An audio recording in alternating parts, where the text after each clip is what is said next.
आसान नाज़रीन कराम, महंगाई बढ़ती जा रही है और बहुत बढ़ती जा रही है, काबू में नहीं आ रही। हुकूमत बदल गई लेकिन महंगाई के बढ़ने का चलन बाकी नहीं रहा। ये कोई हमारी स्टेट क्राफ्ट में ख़राबी है, कोई बहुत सी पुरानों को दिया हुआ है, नए से काबू नहीं आ रही है, क्या सूरत हाल है, इस पर तो हम बाद में बात करेंगे। पहले एक चीज़ का चर्चा है, बहुत चर्चा है, हर तरफ उसी को जिक्र हो रहा है, वो इमरान खान की एक तकरीर का है, एक गुफ्तगू का है, जिसमें उन्होंने ये कहा है कि अगर हालात यूं ही रहे, यूं ही चलाते रहे आप, तो पाकिस्तान दिवालिया हो जाएगा एक तरीके से, और फ़ौज का सत्यानाश हो जाएगा। गोया बिल्कुल इस्टेब्लिशमेंट जो है सबसे बड़ा नुकसान उसका होगा, और एटमी प्रोग्राम हमारा रोल बैक कर दिया जाएगा, और इसके साथ ये है कि मुल्क 3 हिस्सों में बट जाएगा। ये बात बहुत ज़्यादा तनकीद का बायस बन रही है। तहरीक इंसाफ के लोग इसको डिफेंड कर रहे हैं। वो क्या कि उन्होंने ख़तरे का निशानदही की है, ना कि ये कहा कि यूँ होने वाला है, यूँ कर देंगे हम लोग। सरकारी सतह पर कहा जा रहा है गद्दारी का मुकदमा चलाने की बात हो रही है। इमरान खान ने अपनी हफाजती ज़मानत भी राहदारी की ले रखी है। ये सारी वो सूरत हाल है जिस पर हम गुफ्तगू करना चाहते हैं। ख़ास तौर पर यह बात कि जब सियासी लड़ाई इतनी बढ़ जाए कि मुल्क के टूटने की बात, एटमी प्रोग्राम को रोल बैक करने की बात और फ़ौज के मिट जाने की बात होने लगे, तो बहुत कुछ सोचना पड़ता है। हमारे साथ एक बहुत अच्छा पैनल मौजूद है। आमर गौरी साहब हैं, हमारे बहुत सीनियर जर्नलिस्ट हैं। जनरल गुलाम मुस्तफ़ा साहब हैं जी, नाम ही काफ़ी है जी। ये जर्नैल ही नहीं है बल्कि सियासी मामलात पर बहुत गहरी नज़र भी रखते हैं। जमशेद इकबाल चीमा साहब हैं, लाहौर में तो हम इन्हें तहरीक इंसाफ की जान कहते हैं। इनसे गुफ्तगू करेंगे, इनकी बात सुनेंगे। और आखिर में सेनेटर अफनानुल्लाह खान, जो कि हमारे मुशाहिदुल्लाह खान के साहबजादे हैं, उनसे भी बात करेंगे, मुस्लिम लीग नून के हैं। जनरल साहब, सबसे पहले मैं आपसे पूछता हूँ, ताकि बहस को हम ज़रा इत्दाल पे रख सकें या राह पे ला सकें, क्या इमरान के इस बयान से क्या लगता है आपको? देखिए, अगर आप इमरान खान साहब का नाम इस बयान से मनफी कर दें और उस जी, बयान को सिर्फ अपने मुख्तलिफ हिस्सों में देखें ठीक है। कि पाकिस्तान में मुसलसल हम देख रहे हैं कि हमारी इकोनॉमी गिरावट का शिकार है, वजह जो भी हो उसकी, लेकिन सबसे बड़ी वजह जो मेरी समझ में आती है जिसका जिक्र किया मैंने। वही, जी, जिसका आपने जिक्र किया, इकोनॉमिकली जो हम पोलिटिकली इस वक्त जो हम अनस्टेबल हैं, कोई चीज स्टेबल हो नहीं रही है, बाहर से इन्वेस्टर आएगा नहीं सिलसिले में। दूसरी बात जो उन्होंने की करी है, हालात हमारे रहते हैं, खुदा ना खास्ता, अल्लाह ना करेगा, अल्लाह ना करे, अगर पाकिस्तान डिफॉल्ट की सिचुएशन में जाता है जहाँ पे आप लोन पे नहीं कर सकते, हम बाहर से जो मंगवाना चाहते हैं वो मंगवाने के हमारे पैसे नहीं है, लोग देने को तैयार नहीं है, इस वजह से तो पाकिस्तान के अंदरूनी हालात तो बिगड़ना शुरू होंगे ही। इसके बाद हम क्या करेंगे? हम कहीं भीख मांगने जाएंगे कहीं से? जब आप किसी के पास जाएंगे पैसे लेने के लिए तो आपको ऐसे तो नहीं देगा पैसे, कोई उसकी शिकायत रखेगा आपकी। और पाकिस्तान के बारे में इमरान खान साहब तब बात कर रहे हैं, मैं बहुत पहले से एक बात बड़े तसल्सल से कह रहा हूँ कि पाकिस्तान एक वो चट्टान है जो बहुत से रास्तों को रोके हुए है, और अल्लाह ना करे पाकिस्तान की तरफ बुरी नजर डालने वालों की तादाद भी दिन ब दिन बढ़ रही है, कम नहीं हो रही है।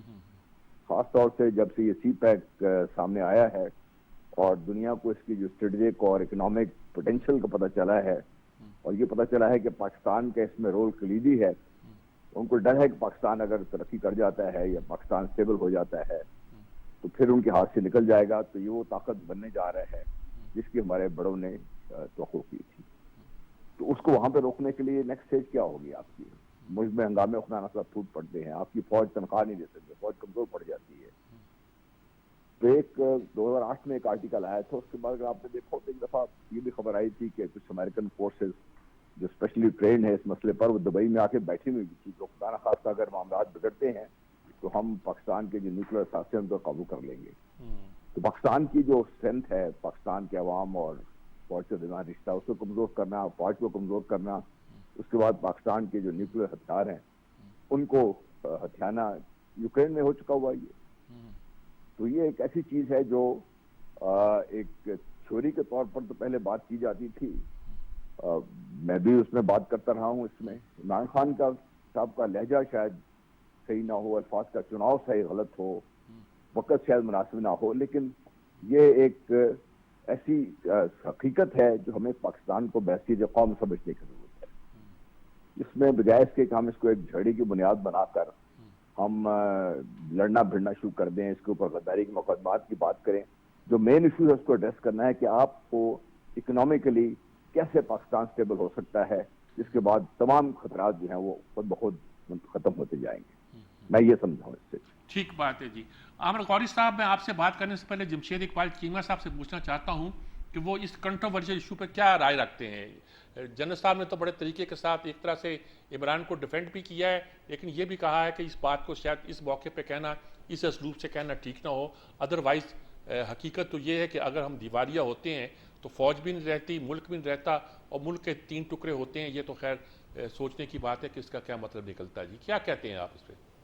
अच्छा, इसमें मीर साहब मैं यू कैन से कि ये जो फूड सिक्योरिटी और इकोनॉमिक कुछ इश्यूज में आप कह लें मैं असिस्ट करता था शौकत तरीन साहब के साथ या तर्जमान था। क्या आपका फील्ड ये है, आपका प्रोफेशनली फील्ड भी ये है? जी, मेरी ड्यूटी भी ये थी जी, मेरी ड्यूटी भी ये थी जी। ठीक है। अच्छा, मुझे इस बात का पता है कि शौकत तरीन साहब को खान साहब ने भेजा था। आप कह लें कि अदारों के पास के जाके उन्हें बताएं कि ये हम कितने आप कह टाइट रोप पे चल रहे हैं हम कितने टाइट रोप पे चल रहे हैं और किस तरह हम चीज़ों को ठीक करके कतरा कतरा जोड़ कर हम सीधे हुए हैं। तो यहाँ पे किसी किस्म का एडवेंचर, किसी किस्म की शरारत, किसी किस्म का कोई आप कह लें कि कोई मिस कैलकुलेशन जो है ये मुल्क को खराब कर देगी। तो आज अगर कोई बंदा है, किसी को गलत फहमी है कि ये जो मतलब इस बात में कोई वजन नहीं है, तो वो अपनी इकोनॉमिक सेंस बेहतर करे या अपनी दलील बेहतर करे, वो थोड़ा अंडरस्टैंड करे इसको। तो मैं समझता हूँ कि देखें जहाँ भी मुमलिकत बनी है वो फौज के साथ ही बनी है। अच्छा, और फौज के साथ, फौज के लिए जरूरी क्या है कि फौज के लिए आपको तनख्वाह भी चाहिए और फौज के लिए आपको असला भी चाहिए। वो दोनों चीजें मतलब पैसों दोनों में पैसा रिक्वायर्ड है, और खुराक चाहिए उसी फौज के लिए या आवाम के लिए, वो भी उसके लिए भी पैसे रिक्वायर्ड हैं। तो अगर किसी मुल्क में पैसे नहीं रहते, अगर किसी मुल्क के पास मतलब हाकम तो वो है जो तनख्वाह दे लोगों को, अगर सरकार तनख्वाह नहीं देती तो कैसे आप कह लें कि अदारे सर्व करेंगे, काम करेंगे, और आप कह लें कि मुल्क जो है वो एक अपनी डगर पे चलता रहेगा। वो मुल्क भी ऐसा जो 22.5 करोड़ लोगों का मुल्क हो, जिसमें आप कह लें मल्टी लैंग्वेज हों, जिसमें रीजनलिज्म काफ़ी ज़्यादा हो, या इस तरह की लिसानी चीज़ें या इलाकाई चीज़ें ज़्यादा हों, तो फिर उसकी आप कहते हैं कि उसका होस्टाइल यू कैन से कि नेबर उसका होस्टाइल हो।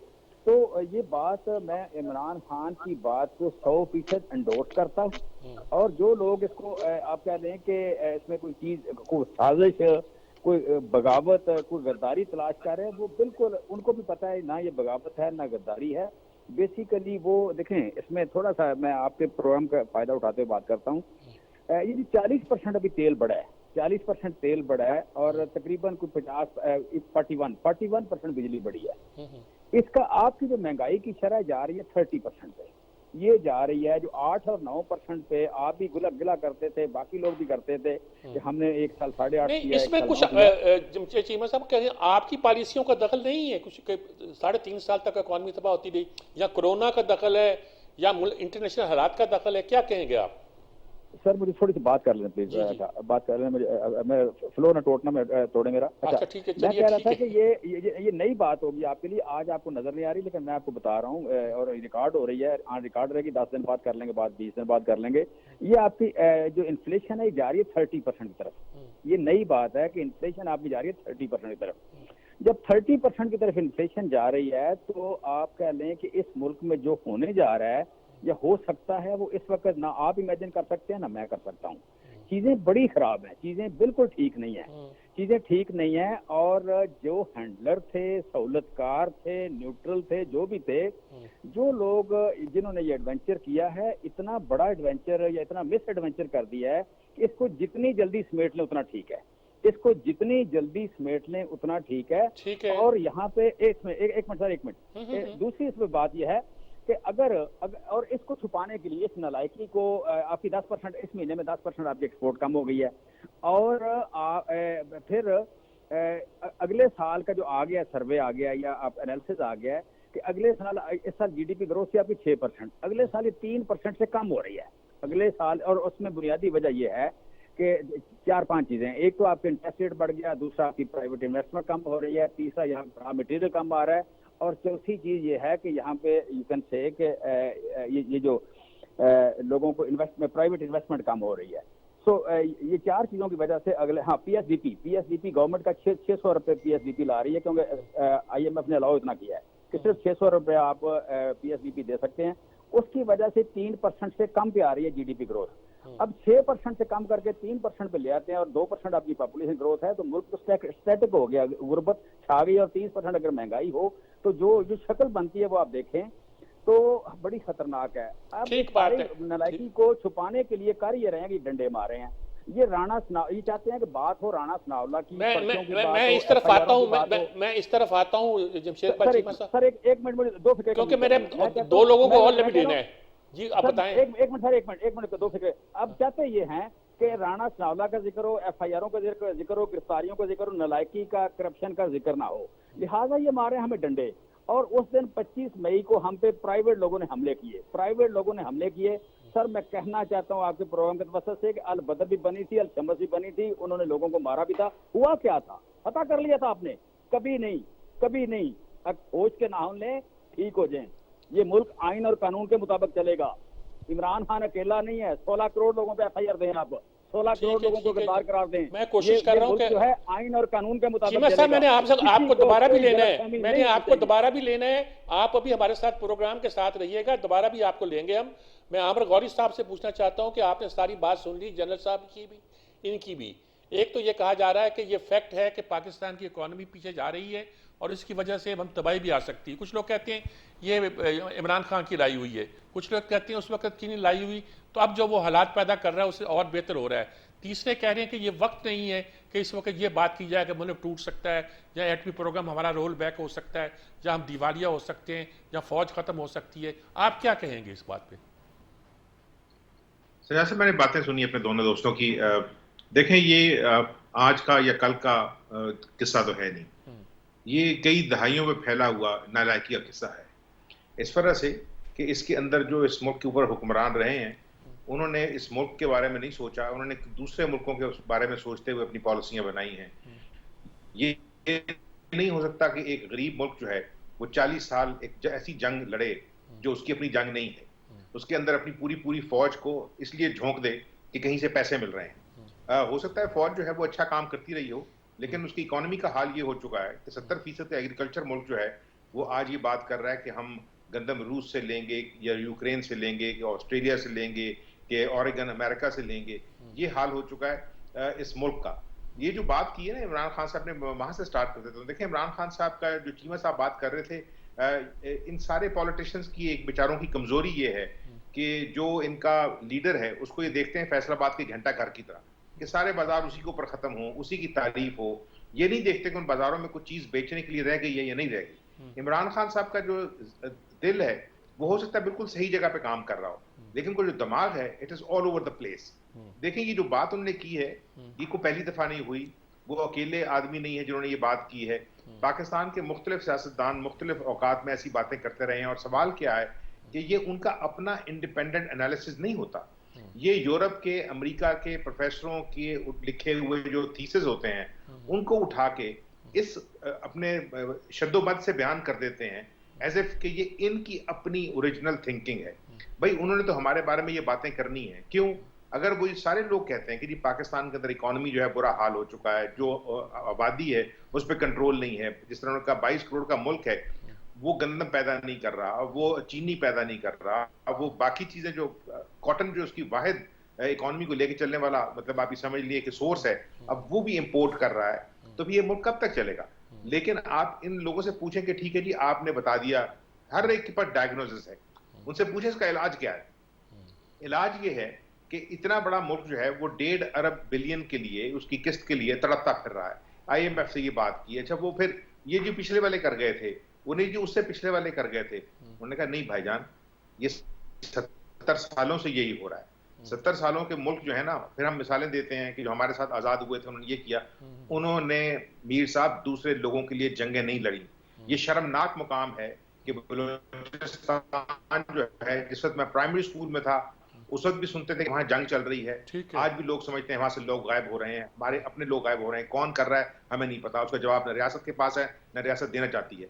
जो फ्रंटियर का हमारा जो अभी समझिए बॉर्डर है वो पिछले 40 साल से वॉलेटाइल है। ये कहना कि हमें पता है हमारा दुश्मन कौन है, अल्लाह करे हमें पता लग जाए कि हमारा दुश्मन कौन है। अगर फर्ज किया इतनी बड़ी मजबूत फौज जो मुसलसल की कह रही है कि हम बैटल हार्डन्ड आर्मी है, पिछले 40 साल से अपने मुल्क के अंदर होने वाली जो बदमाशी है उसको रोक नहीं सक रही, तो इसका मतलब है कि हमारे बॉर्डर जो है वो ओपन है, हमारे दुश्मन जो है वो हमारे अंदर आके जो कुछ करना चाहें वो कर रहे हैं। अदरवाइज हम ये इस तरह अपना जो है मातम ना करें कि 80,000 लोग मर गए हैं, ठीक बात 7-8 थी। लोग और साहब मैं आपकी तरफ दोबारा आता हूँ, मैं अफनानुल्लाह साहब से ही बात करना चाहता हूँ, उनकी राय भी लेना चाहता हूँ कि वो इस मसले पर क्या कहते हैं। इमरान खान के इस बयान पर जिसमें कहा गया कि मुल्क दिवालिया हो जाएगा तो फौज टूट जाएगी, और फौज टूट जाएगी तो एटमी प्रोग्राम रोल बैक हो जाएगा और मुल्क 3 हिस्सों में बंट जाएगा। अफनानुल्लाह साहब अस्सलाम वालेकुम, क्या कहते हैं आप इस मसले पर? जी वालेकुम सलाम, बिस्मिल्लाह रहमान रहीम। देखें, बात यह है कि इमरान खान साहब ने जो बात की है, अगर आप 2 मिनट के लिए तसव्वुर करें कि यही बात अगर मुस्लिम लीग नून के किसी लीडर ने की होती या किसी कौम परस्त जमात के किसी लीडर ने की होती, तो अभी तक जो है उसके ऊपर गद्दारी के फतवे लग चुके होते, उसके ऊपर मुकदमे बन चुके होते और उसको जो है उसके ऊपर पाबंदियाँ लगा दी जाती। तो ये जो है, देखें, इमरान खान साहब की एक बात ये ज़रूर है कि जो उनके दिल में होता है वो कभी कभी जो है उनके मुंह पे भी आ जाता है। तो ये एक एजेंडे के तहत एक प्लांटेड जो है वो बंदा है जिसको ये टास्क दिया गया है कि वो पाकिस्तान के हिस्से करे 3 और वो पाकिस्तान को डी न्यूक्लियराइज करे, और ये इस एजेंडे के तहत जो है वो काम कर रहा है, और वो उसने अपने मुंह से भी बता दी है अभी वाली बात। अब अगर फिर भी कोई कहे कि नहीं जी उसका मतलब ये नहीं था, उनका ख्याल ये नहीं था, तो वो फिर उसका तो किसी के पास, मैं ना मानूंगा तो ना मेरे पास है ना दुनिया में किसी के पास कोई इलाज है। वो खुद अपने मुंह से जब एक बात बोल रहा है, भाई बात ये है कि आप जब पैदा भी नहीं हुए थे ना, ये इमरान खान साहब की जब पैदाइश भी नहीं हुई थी तब पाकिस्तान बन गया था। इनकी जब सियासी पैदाइश नहीं हुई थी तो पाकिस्तान का न्यूक्लियर प्रोग्राम शुरू हो गया था, और तकरीबन इनकी सियासी पैदाइश से पहले पाकिस्तान एक न्यूक्लियर पावर भी बन गया था। तो ये जो इनको इतनी ज्यादा फिक्र खाई जा रही है, ये इनसे पहले आने वालों ने ही बनाए ये सारी चीजें। ये वो शख्स है जिसने सीपैक को सेबोटाज किया, $55 बिलियन के इन्वेस्टमेंट को खराब किया फॉरेन एजेंडे के ऊपर। ये वो शख्स है जिसने पाकिस्तान की इकोनॉमी का 4 साल के अंदर जनाजा निकाल दिया, और ये पाकिस्तान को इस तरफ लेके जा रहे थे कि हम डिफॉल्ट करते, मगर इनको क्योंकि प्रिएम्प्ट कर दिया गया, ये अपने मकसद के बहुत करीब थे, इनको प्रिएम्प्ट कर दिया गया, तो इन्हें उस बात की बहुत तकलीफ है।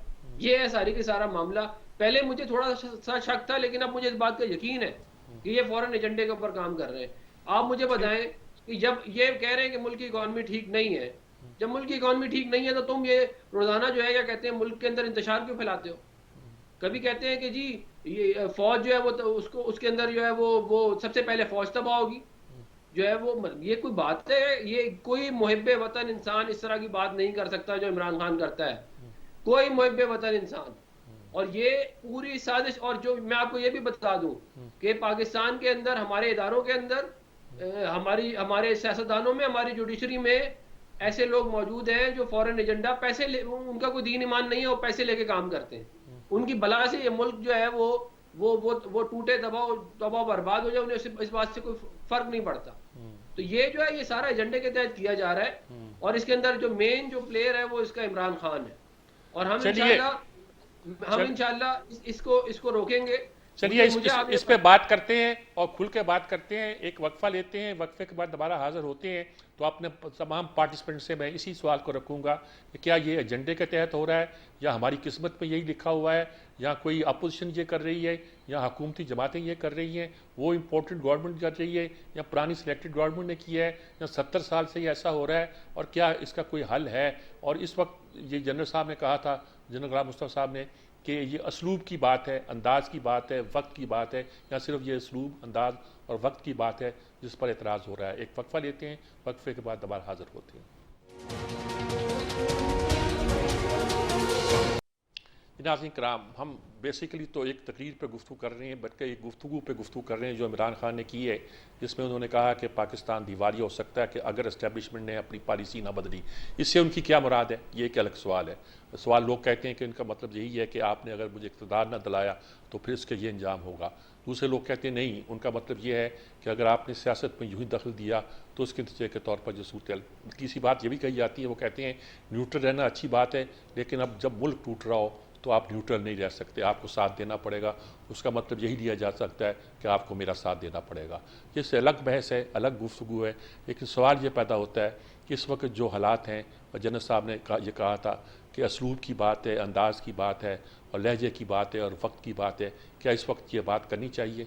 और इस वक्त जो भी मुल्क में सूरत पैदा हो गई है, अपोजिशन जो एक्टिविटी कर रही है, हुकूमत जो जवाब में कार्रवाइयाँ कर रही है, क्या ये सारे मुल्क की मईशत को बेहतर कर सकते हैं, हमें आगे ले जा सकते हैं? जनरल साहब क्या कहेंगे आप इस बारे में? देखिए, हमारे जैसी जो नई आवाजें हैं, हम तो बहुत अरसे से सिर्फ एक बात कर रहे हैं कि पाकिस्तान जिस तकसीम दर तकसीम का शिकार है, अगर हमने इस रवश को नहीं रोका, अरेस्ट ना किया, तो खुदा न खास्ता नुकसान बहुत बड़ा हो सकता है। और आप देखिए कि वक्त के साथ साथ हम जो पोलराइजेशन है, इसकी वजूहात में इजाफा हो रहा है। अब पहले सियासी मामलात पर मिल के बात हो जाया करती थी। इस मुल्क में ऐसी शख्सियात मौजूद थी जो बहुत से मुख्तलिफ ख्याल लोगों को इकट्ठा बिठाकर किसी एक नतीजे पहुंच सकती थी। और मेरी अपनी नज़र में जो मुझे समझ है, और मियां मजहूर भुट्टो साहब का ये मैं बार बार सबक दोहराता हूँ कि सियासतदानों की सबसे बड़ी खूबी ये है कि वो कंसेंसस डेवलप कर सकते हैं बेरे मिनिमम पॉइंट पे। अब हमारे पास वो आवाजें भी तकरीबन नापैद हो चुकी हुई हैं। अब हम जिनसे बात करने को तैयार नहीं है। मुल्क का जो असल मसला है, ठीक है, इकोनॉमिक्स है, सारा कुछ है, बेसिक मसला ये है कि हम एक तरफ एक डायरेक्शन में पुल नहीं कर रहे। सियासी इख्तिलाफात अपनी जगह पे होंगे। मैं डॉक्टर साहब की बात भी सुन रहा था, चीमा साहब की बात भी सुन रहा था, लेकिन बात यह है कि इस रवैये से हम पाकिस्तान की कौन सी खिदमत कर रहे हैं। पाकिस्तान की खिदमत अगर आपने करनी है तो सबसे पहले हमें ये फैसला करना होगा कि बेर मिनिमम कौन सी ऐसी चीजें हैं जिसमें कोई इख्तलाफ नहीं है, आप पर होना भी नहीं चाहिए, या इसको कोई वजह इख्तलाफ बनाया नहीं जाएगा। उसके बाद आप सियासत करते रहें। जब तक आप इस मुद्दे पर मुत्तफिक नहीं होंगे और ये सियासी जो आपस में कशमकश है ये बढ़ती रहेगी, और गद्दारी के सर्टिफिकेट कभी एक तरफ से कभी दूसरी तरफ से हम लेके बांटते रहेंगे, और इस तरीके से काम चलता रहेगा, तो ये काम तो फिर आप सियासी जब तक आपका स्टेबिलिटी नहीं होगी तो आप जो मर्जी करना है, आपकी इकॉनमी डेवलप नहीं हो सकती। ठीक बात। इसमें जो आज हम जिस जगह पर खड़े हैं, इसमें किसी एक को कसूरवार ठहराना या दूसरे को इससे क्या कहते हैं उसको बरी कर देना, मेरा ख्याल वो भी ना ज्यादती होगी। हम सबका इसमें हिस्सा डाला है। हम जो हमारी जनरेशन है, we are messed up people, हमने मेसअप कर दिया हुआ है। हमने सबको इस मुल्क को यहाँ पे लाके खड़ा कर दिया है। हम अभी आवाजें तो उठा रहे हैं, सोल्यूशन की तरफ हम बात करनी चाहिए। सोल्यूशन क्या है इस मुल्क का? जब तक आप सियासी तौर पर अपने आप को एक मुकाम तक नहीं लेके आएंगे, एक टेबल बैठ के बात नहीं करेंगे। देखिए, जब ये एपीएस का हादसा हुआ उस वक्त भी किस कदर ज्यादा पोलराइजेशन का एक आपको नजर आ रही थी, लेकिन एक हादसे की वजह से खुदा न खास्ता अल्लाह ना करे हादसे का शिकार हो पाकिस्तान दोबारा, हम एक टेबल बैठ गए और बैठ के हमने नेशनल एक्शन प्लान ले आए। उस पर अमल हुआ नहीं हुआ, लेकिन एक उन्हीं सियासतदानों ने वो एक ऐसा मुतफ़िका डॉक्यूमेंट तैयार कर दिया है जिसमें कम से कम उस वक्त किसी को एतराज नहीं था, और बाद में उसको चल के अगर हम आगे फॉलो करते तो शायद आज हालात मुख्तलिफ। लेकिन बात यह है कि ये हम कर सकते हैं। इन्हीं सियासतदानों में, इन्हीं लीडरशिप में ये एक खुसूसियत भी है, या काबिलियत भी है। तो अब मैं समझता हूँ कि वक्त है हमारे पास, अब भी अल्लाह ना करे इतना जो भी हालात हैं इनसे निकलने के लिए। हमारे लोग बड़े हार्डी हैं, हमारे मुल्क में रेजिलियंस बहुत ज्यादा है। ये मुश्किल वक्त है, 3 से 4 साल जैसा अगर हम स्टेबल रहें पॉलिटिकली और एक तरफ पुल करना शुरू कर दें तो इकोनॉमी टाइम लगेगा, लेकिन हम इससे निकल सकते हैं इसमें भी। ठीक बात है जी, ठीक बात है। जमशेद इकबाल चीमा साहब, सारी गुफ्तगू जनरल साहब की आपने सुनी, बड़ी बड़ी मोहतात अंदाज में उन्होंने कहा है कि एक बेस पे बैठना सूरत हाल को हल कर सकता है, अगर सियासतदानों में अब भी ऐसे लोग मौजूद हैं जो सियासत की इस रवादारी की रस्म को और इस एहतियात की रस्म को अपना सकें। क्या कहेंगे आप इसमें?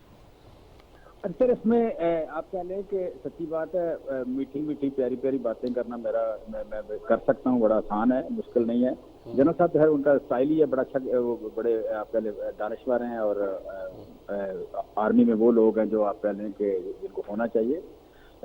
लेकिन हकीकत को से नजर नहीं चुराई जा सकती। फ्रेंकली मैं आपको बताऊँ, जनरल साहब की बात है 100% ठीक है कि इकट्ठे बैठे बगैर बात बननी नहीं, डायलॉग के बगैर तो होता ही नहीं है, कंसेंसस बिल्ड किए बगैर होता नहीं है। क्वेश्चन ये है कि मुझे पता है कि बाप पार्टी किसकी है। अब बाप पार्टी अगर मुझे छोड़ के जाती है एक दिन, तो मुझे कोई कहे कि मियां शहबाजी के साथ बैठ के मामला तय करें, मुझे पता है बाप पार्टी को कौन लेके गया, एमकेएम को कौन लेके गया है, दूसरों को कौन लेके गया है। आपके साथ कौन लाया था, ये भी तो सवाल होता है ना भाई। अब मैं वही बात कर रहा हूँ। मैं एक बात है, लाना भी ले जाना भी बनाना भी, मैं सारी बात कर रहा हूँ, ठीक है। मैं लाना बनाना ले जाना सारी इकट्ठी बात कर रहा हूँ, ठीक है। मेरा सवाल यह है कि मुझे कोई ट्रक की बत्ती के पीछे लग रहा है कि जनाब जाएं आप जरदारी साहब से बात करें, आप बात करें, मुझे फलां से बात करें, तो मेरा है वो बैठना बनता नहीं है। ये सिंपल सी बात है कि इस वक्त जो आपने एक गाड़ी चलती उखाड़ के खोल के सारे पेज पुर्जे टायर शायर खोल दिए, इंजन खोल दिया, अब इसको जोड़ के तो आप थोड़ा सा पीछे हट जाएं, जहां जहां रोल प्ले करने की जरूरत हो वहां करें, आप इसको रूल करने की कोशिश ना करें। ये आपसे क्या मुराद है? जी आपको भी पता है, जनरल साहब को पता है, मुझे पता मैं क्या अच्छा ठीक है। बिल्कुल, मैं कोई बात छुपा के नहीं कर रहा अच्छा, सर। ठीक मेरा है। नाम जमशेद चीमा है, मैं बड़ी सच्ची बात करने की कोशिश करता हूँ। ठीक ठीक ठीक ठीक ठीक। अच्छा, सो सर गुजारिश ये है, छोटे छोटे मेरे बच्चे हैं, उनको पालना भी है, मैं हलाल की रोटी कमाता हूँ। अच्छा, सो सर गुजारिश ये है कि मैं समझता हूँ कि यहाँ पे इस वक्त हमें अपनी अपनी डोमेन का ख्याल करना होगा, हमें आइन और कानून का ख्याल करना होगा, ठीक है। यहाँ पे कुछ 3 साल बाद 2 साल बाद बोर हो जाना किसी से, कोई नाराज हो जाना, कोई अना का मसला बन जाना, कहीं कोई आप कह ले तो ताबेदारी काम हो जाए, वो चीजें छोड़े हम इस बात को। ये मुल्क वसाइल थोड़े हैं, मसाइल ज्यादा हैं, हम टाइट रोप पे चल रहे हैं। मैं रह के आया हूँ 1 साल फेडरल कैबिनेट में, मुझे अंदाजा है कि वहाँ किस तरह ये आप पहले आइडियल पैदावार हमने ली पिछले साल, ideal record and ideal 27.4 million tonne ली, और फिर भी हमें 18 लाख टन बाहर से गंदम मंगवानी पड़ी। हर साल 50 लाख लोग बढ़ जाते हैं, और जो चीज कभी $220 की होती थी आज $560 में आ रही है पाकिस्तान में। यहाँ हम अपनी आबादी को नहीं पाल सकते अगर इस मुल्क में हम पानी के दूसरे तीसरे एनर्जी के मसाइल, फूड के हल नहीं करते। लिहाजा यहाँ सारे लोगों को यकजा होने की जरूरत है, अपनी अपनी इज्तिमाई दानिश की जरूरत है। इज्तिमाई दानिश में मिस एडवेंचर जो है या एडवेंचरिज्म जो है, लाइकिंग डिसलाइकिंग, नफरत या किसी को डिस्टेबलाइज रखना, डरा के रखना, वो काम नहीं चलना नहीं है। लिहाजा मैं कहता हूँ कि कहीं गलती इंसानों से हो जाती है, अदारों से भी हो जाती है, सियासतदानों से भी हो जाती है, हम ना माने, लेकिन हम चीजों को डायरेक्शन सीधी कर लें। अब राणा सनाउल्लाह तो इस मसले का हल नहीं है, डंडा तो इस मसले का हल नहीं है, हमें डराना तो इस मसले का हल नहीं है। मैं अंदर तो रहा हूँ, मैं भी रहा हूँ, मेरी वाइफ भी रही है सर, हम डरे नहीं है। आज हमें पता है कहीं जंगे बदर नहीं लगनी, जंगे खंदक नहीं होनी। आज की जंगे बदर यही है कि आपने मैदान में खड़े होकर गवाही देनी है कि हक कौन है और सच कौन है और दूसरा कौन, बातिल कौन है। ठीक बात, आपकी बात मिल गई। आपका मतलब तो क्या है कि हमने गवाही देते रहना है, हमें गवाही से कोई नहीं रोक सकता। और इस मुल्क के लोगों को 22 करोड़ लोगों चीमा साहब, मैं आपकी तरफ दोबारा आता हूँ। अब मैं गौरी साहब की तरफ जाने के बजाय अफनान उल्लाह खान से कहूँगा कि वो इस सारी सूरत हाल पर अपनी राय का इजहार करें, वो क्या कहते हैं। मैंने जमशेद इकबाल चीमा साहब के बाद फ़ौरन उनको इसलिए बुलाया ताकि दोनों पॉइंट ऑफ व्यू आ सकें और गौरी साहब इसमें बैलेंस करने के लिए जो भी बैलेंसिंग एक्ट कर सकते हैं वो कर सकें। देखिए, बात ये है कि जो चीमा साहब बात कर रहे हैं, वो बात जो है वो मतलब इन प्रिंसिपल तो वो ठीक कह रहे हैं कि जी इंटरफेरेंस जो है वो नहीं होनी चाहिए पॉलिटिक्स के अंदर। और पाकिस्तान मुस्लिम लीग नून की जो स्ट्रगल थी वोट को इज्जत दो की, वो भी यही थी कि जो है वो जो इलेक्शन हो उसमें जो जीते वो हुकूमत बनाए, बजाय इसके कि जो है वो उसको इन्फ्लुएंस किया जाए, उसमें रिजल्ट को तब्दील किया जाए और सिविल इदारों के अंदर जो है मदाखलत की जाए। तो ये इन प्रिंसिपल तो ये बात ठीक है, इससे कौन डिसएग्री करेगा। लेकिन इमरान खान साहब अपनी तकरीरों में, हर तकरीर में तकरीबन वो ये कहते हैं कि जो है वो न्यूट्रल हो गए हैं। ठीक है, बिस्मिल्लाह न्यूट्रल हो गए, लेकिन न्यूट्रल जानवर होता है। मैं हक और बातिल की जंग लड़ रहा हूं, तो मेरे साथ आके खड़े हो, अगर नहीं खड़े तो तुम जानवर हो। तो भाई फिर मुझे आप बता देना कि इसका क्या हम बनाए फिर। मतलब आप ये कह रहे हैं, आप ओपनली ये कह रहे हैं फौज को कि मुझे आके बचाओ, मुझे वजारत उज़्मा पे बिठाओ, नहीं बिठाओगे तो मैं पाकिस्तान के 3 टुकड़े कर दूंगा, मैं पाकिस्तान को डीन्यूक्लियराइज करूंगा, मैं पाकिस्तान को डिस्टेबलाइज करूंगा। आप मुझे बताएं ना, ये धमकी ये लगाते हैं। और मतलब मेरे लिए ये बड़ा मतलब आप you can't play on both sides of the gallery. आपको अपना एक स्टांस लेना पड़ेगा और उसके हिसाब से चलना पड़ेगा। फिर जहां तक बात हुई इकोनॉमी के ऊपर, मैं ये बताना चाहूंगा कि आज दी इकोनॉमिस्ट जो एक बहुत बड़ा न्यूज़पेपर है, उसने आज ये पब्लिश किया है कि इमरान खान पाकिस्तान की इकोनॉमी को डिस्टेबलाइज कर रहा है। ये मैं नहीं कह रहा, ये द इकोनॉमिस्ट की हेडलाइन है। अगर आप कहेंगे तो मैं वो आपको भेज भी दूंगा। मतलब हम लोग हुकूमत ये चाह रही है कि इकोनॉमी को जो है वो सीधे सही डगर में डाला जाए, जो स्ट्रक्चरल जो हमने रिफॉर्म्स करनी है वो की जाए, और इमरान खान उसके रास्ते में हायल है। आप मुझे बताएं ना, अगर मुल्क के हालात इतने ख़राब हैं जितने ये कह रहे हैं, और बाकी हैं भी इतने अच्छे नहीं, तो इस बात की क्या दलील है कि आप इस्लामाबाद पे चढ़ाई करें? आप इस बात की क्या दलील है कि आप कहें कि मेरी हुकूमत होगी तो ठीक है, मेरी हुकूमत नहीं होगी तो पाकिस्तान पे न्यूक्लियर बम गिरा दो? ये मुझे बताएं ना, इस दलील को क्या किया जाए?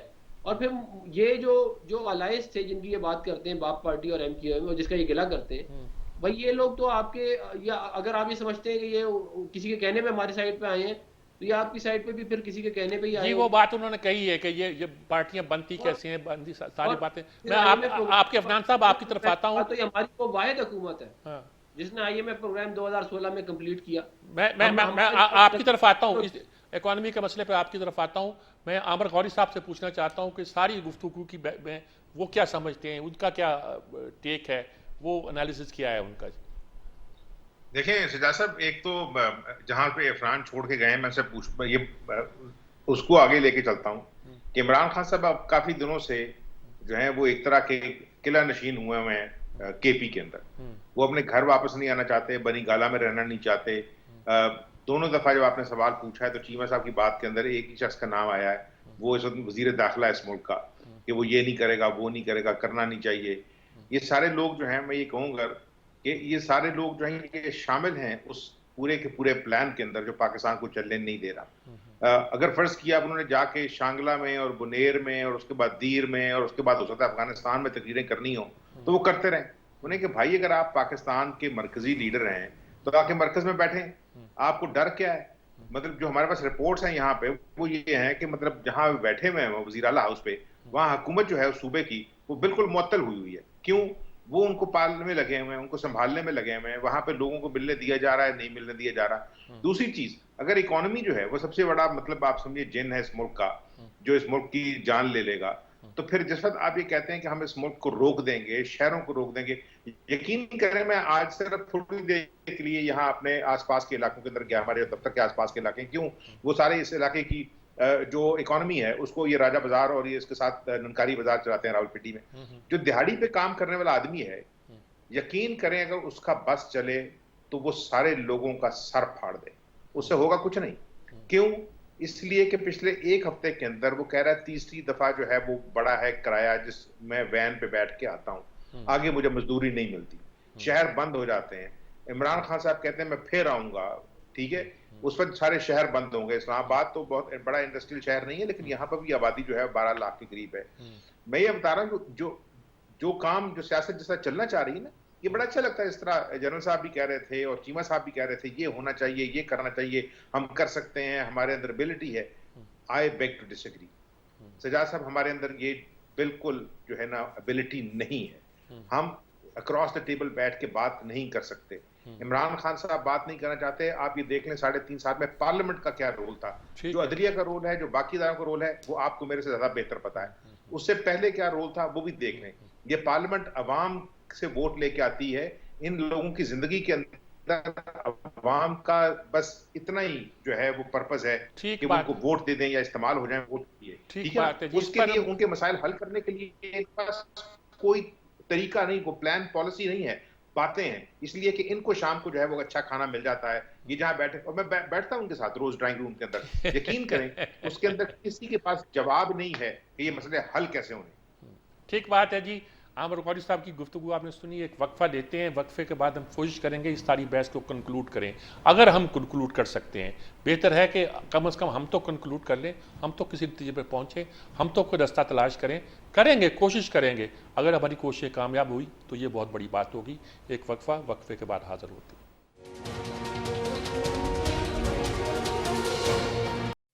नाज़रीन किराम, हम गुफ्तगू इस मौजू पर कर रहे थे कि हमारा एग्रीमेंट करना बड़ा मुश्किल है। हमारा किसी बात पे डिस्कस करना, बैठ के बात करना, यानी किसी बात पे एग्री करने के लिए तैयार होना, ये एक मसला बन गया है। जनरल साहब, क्या ये बात दुरुस्त है कि हमारे पॉलिटिशियनों में अब ये सलाहियत नहीं रही कि वो बैठ के आपस में मामले को तय कर सकें और तय करके कोई लाया अमल तय बना सकें? हम लाया अमल बना नहीं पा रहे, एक दूसरे के खिलाफ ही बात करते जा रहे हैं। देखिए, ये दोनों साइड पे है। ये अब खान साहब को अगर हम ये बात कर रहे हैं कि वो मुल्की हालात को ठीक होने नहीं दे रहे, तो जिस दिन उन्होंने हुकूमत संभाली थी उस दिन से लेके उनको भी किसी ने सेटल नहीं होने दिया। और इस्लामाबाद में चढ़ाई अगर खान साहब को अगर हम जिम्मेदार ठहरा रहे हैं, तो उससे पहले मुख्तलिफ जमातें भी अपने अपने हफ्ता मखलूक कोशिश कर चुकी हैं इस बात को।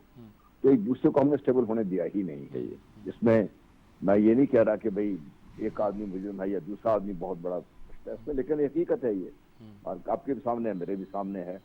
लेकिन क्या इससे निकल सकते हैं? मैं वारिस साहब की इस बात से बिल्कुल मुत्तफिक नहीं हूँ कि हम इससे निकल सकते हैं। हम इससे ना सिर्फ निकल सकते हैं, बल्कि मैं कह रहा हूँ 3 से 4 साल के अरसे में पाकिस्तान उस जगह पे वापस आ सकता है जहाँ पे पाकिस्तान एक आपको टेक ऑफ करता हुआ नजर आएगा इसमें। आप देखिए अभी पिछले दिनों की जो फिगर्स आ रही हैं, आपकी एक्सपोर्ट्स, थोड़ा सा आपने इनको सपोर्ट किया है, आपके एटमा को, एक्सपोर्ट्स आपकी कहाँ से कहाँ पहुंच गई हैं आपकी। आपको थोड़ा सा आपने किसानों को सपोर्ट किया, आपने देखा कि आपकी जो ज़राअत थी वो बेहतर होना शुरू हो गई। हालांकि सीएमओ साहब इसमें बड़े हर्डल हैं, बड़ी महंगी चीजें बेचते हैं, लेकिन इसके बावजूद हम बाकायदा तरक्की कर रहे हैं पाकिस्तान इस मुल्क में। तो चलने तो देना किसी गाड़ी को थोड़ी देर के लिए। अगर पीडीएम अगर एनसीएम के लिए 6 महीने ठहर जाती, तो जो पीडीएम का बयान ये था कि मुल्क में गवर्नेंस ठीक नहीं है, महंगाई बहुत हो चुकी हुई है, वो हालात तो लग रहा था उस वक्त जो बयानिया साहब के, इमरान साहब के हाथ से निकल रहे हैं वो, तो मामला सेट हो जाते, पीडीएम वगैरह आ जाते दोबारा को। हम सबको जल्दी में, हम लोग हम सब जल्दी में हैं, जल्दी में चाहते हैं हर चीज़ को हासिल करना, और रिजल्ट ये है कि मुल्क का नुकसान करते जा रहे हैं। क्या कहेंगे जमशेद इकबाल चीमा साहब? लास्ट वर्ड्स आपके, बहुत मुख्तसर वक्त है इस वक्त, लेकिन आप बताइए क्या कहना चाहेंगे? सर एक तो ये है कि देखिए मुझे सफाई देनी चाहिए अपनी कि हमने, हमारी इकोनॉमी ने जितने भी इंडिकेटर्स हैं वहाँ पे परफॉर्म किया है। ये कोई बंदा गलतफहमी अगर किसी को, मतलब मैं समझता हूँ कि थोड़ी ज्यादती वाली बात है कि आप देखें इकोनॉमी में वर्ड नहीं होते, इसमें फिगर होती हैं। अगर फिगर, और फिगर भी इसमें सबसे ज्यादा अकॉर्डिंग टू जो आइन होता है, कोई उसमें एक अकामा या एक आप कह लें कि फुल स्टॉप भी आपने चेंज करना है तो 2/3 मेजॉरिटी असेंबली के बगैर आप चेंज नहीं कर सकते। लिहाजा जो इकोनॉमिक सर्वे ऑफ पाकिस्तान की रिपोर्टें हैं, जो फिगर्स हैं, वो जो मुस्लिम लीग के दौर में बनी है वो भी सच है, जो पीपल्स पार्टी ने लिखी है वो भी सच है, और जो हमने लिखी है वो भी सच है। उन फिगर को सामने रखें तो वही परफॉर्म द बेस्ट, मेरा ख्याल है शायद कोई अयूब के दौर के बाद बेस्ट परफॉर्मेंस हमने दी है। तो जब ये परफॉर्मेंस हमने दी है तो ये कहना कि क्या 1.5 महीने में 2 महीने में तबाही हो गई, सर आपके घर में चोर आ जाए तो हो जाता है, या पकी हुई फसल में सूर आ जाए तो हो जाता है, इस तरह बिल्कुल होता है, ऐसा नहीं है कि नहीं होता। अगर फैसले ठीक ना हों, फैसले गलत हो जाए तो ये हो जाता है। देखिए इस वक्त आपके पास साथ ही जो 30% सस्ता तेल इंडिया खरीद रहा है, चाइना खरीद रहा है, तो उनकी कास्ट ऑफ प्रोडक्शन कम हो गई है, आपकी जो एक्सपोर्ट है वो सफर होना शुरू हो गई है। लिहाजा ठीक फैसले होना जरूरी है, जब भी आप फैसले गलत करेंगे गलत हो जाएंगे। लिहाजा हमने अच्छा परफॉर्म किया। अब अपनी पॉलिसी बनानी पड़ेगी हमें।